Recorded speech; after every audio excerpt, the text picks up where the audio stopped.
Kumpulan kata atau kalimat? Nah, yang kedua adalah kumpulan kata atau kalimat yang memiliki struktur dan latar belakang tertentu dan biasa disebut secara lisan atau tulisan. Nah, ada yang tahu nggak macam-macam teks itu apa aja? Teks naratif, deskriptif, Terus? teks puisi.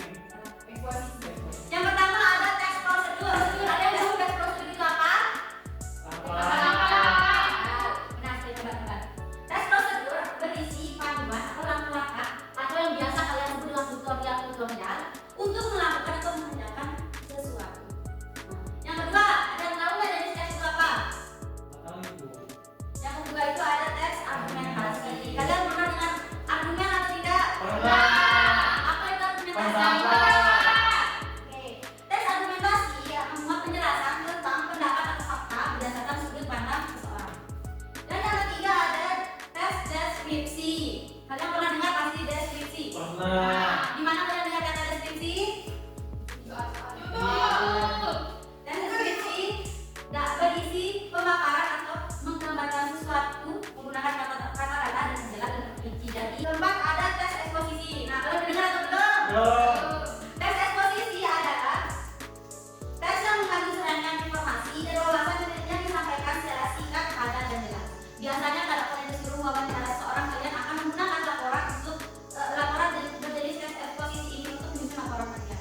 Nah, yang kelima ada tes eksplanasi. Dari katanya eksplanasi apa yang tergambar dalam benak kalian? Tes eksplanasi berisi mengenai penjelasan tentang sebab akibat serta proses berhubungan dengan fenomena alam maupun sosial. Nah, tapi dari sekian banyak teks yang dijelaskan, sekarang kita akan fokus ke teks narasi. Nah, ada yang tahu teks narasi apa? Biasanya teks narasi itu berisi cerita dengan kejadian atau peristiwa yang disebut atau terstruktur. Oke, sekarang ibu minta untuk kalian membuka buku paket dan mencari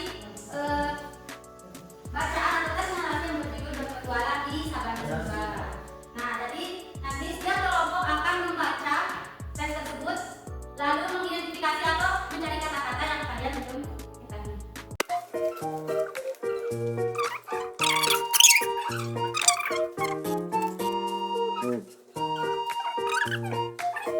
Sudah semuanya?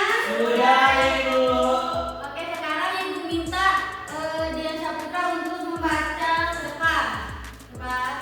Berpetualang di Sabana Sumbar. Selamat datang di Sungai Eksotis wilayah Sumbar Indonesia. Aku tersenyum melihat gaya warna kuku, tangannya terletak bukan lebar yang kedatangan studi bandara umbu merupakan bunda di Wai kampus Sumbar Timur. Arman yang sepupu terbaik yang punya.